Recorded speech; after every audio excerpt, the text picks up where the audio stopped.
Welcome to Connected Through Change. Men supporting menopause, two voices, one journey. Your host is Russell Betts, author of the international best-selling book, The Good Husband's Guide to Menopause, and founder of the Connected Through Change movement. Each week, you'll hear both the men's and women's perspectives, so you can understand what's really happening beneath the surface and learn how to stay steady, supportive, and connected through one of life's biggest transitions. If you want clarity, confidence, and a stronger relationship during menopause and beyond, you're in the right place. Let's begin. Last time we spoke, we stepped into a very specific, quiet room. We acknowledged the offness, that subtle sense that the frequency between you and your partner has shifted. It is not a scream. It is a hum. It is the feeling that the person sitting across from you is suddenly just a few degrees out of focus. Now that you've named it, you might notice a new feeling. It is the sudden, urgent impulse to fix it immediately. Welcome back. Today we are looking at what happens right after we recognize that something is off. Usually, when we feel a shift like this, we treat it like a crisis. We feel a sudden pressure to act. But I want to explore why that pressure can actually push us further apart. When something feels off, our natural instinct is to grab for the dial. We want to work on the relationship. We might try to initiate heavy, late-night talks, or we over-communicate every micro-emotion we have. We perform grand gestures of connection. I call this the emphasis fixer's fallacy. It is the belief that because something feels wrong, something must be done right now. It is the conviction that the discomfort itself is the problem we need to solve. We think any action is better than just standing still while feeling disconnected. But I want you to consider a different perspective. In these early stages of the drift, trying to fix it can often feel like a form of pressure. We think we are being loving. We think we are being proactive. But when you try to fix a feeling that hasn't fully revealed its source yet, you aren't actually connecting.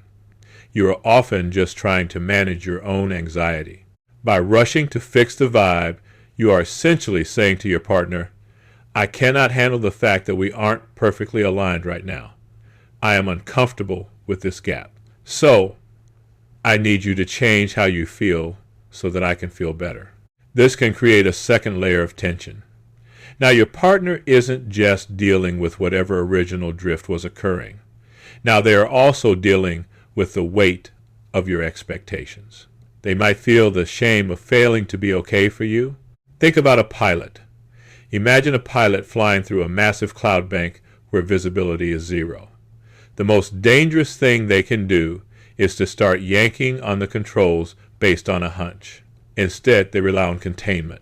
They maintain a level flight path and wait for the horizon to reappear. This week is about containment. Containment is the difficult, quiet work of holding the offness. It means sitting with that internal vibration without letting it spill over into your behavior.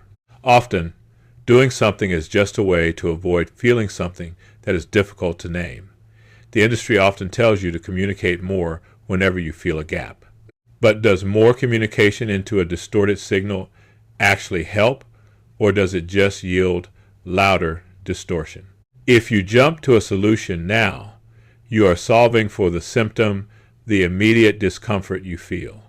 You are not necessarily solving for the underlying cause of the drift. Containment is not passive aggressiveness. It is not the silent treatment. Containment is an anchor. It is the active decision to stay present and kind while refusing to panic. It is the dignity of saying to yourself, I feel the gap between us. It is uncomfortable. And I am strong enough to stand in that gap without demanding my partner fill it immediately. When you contain that impulse to fix, you stop the escalation. You prevent the offness from turning into a fight. Most of the friction couples experience isn't actually about the original drift. It is often about reaction to the drift. Someone feels a shift, they panic, they push for a talk, and the other person feels pressured. Suddenly you are in a conflict that didn't need to be there. Containment creates a space large enough for the truth to eventually surface. You can't solve a mystery while you're asking it to be a different story. You have to let it be what it is first. I want to speak to the person who feels like the manager of the relationship's mood. You think that if you don't mention the vibe right this second, it will get worse until it is terminal. But the goal right now is not resolution. We are not looking for the breakthrough yet. The goal is stability. Imagine a glass of water that has been shaken. The water is murky with sediment. If you keep shaking it to find the dirt, it will always stay murky. But if the glass is left still, eventually the sediment settles on its own. Consider what it is like to be the person who can hold the tension. To stay in a room with a partner who is off and still remain grounded yourself. Your stability is a presence in the relationship. It says, I am a safe place for you to be human even when we aren't perfectly in sync. The tension here is significant. The impulse to reach out and close the distance is a strong one. But for now, the gap is just the gap. We are keeping the plane level in the clouds. We are waiting for the air to clear before we decide which way to turn the wheel. There is an internal shift that happens when we stop trying to fix the static. We start to see the partner in front of us rather than the problem we want to solve. I'm glad you're here. Talk soon. Thanks for joining us on Connected Through Change.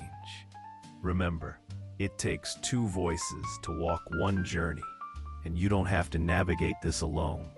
To go deeper, grab Russell's international best-selling book, The Good Husband's Guide to Menopause. Explore the weekly blog or take the Communication Clarity Assessment at connectedthroughchange.com. Stay steady, stay connected, and I'll see you in the next episode.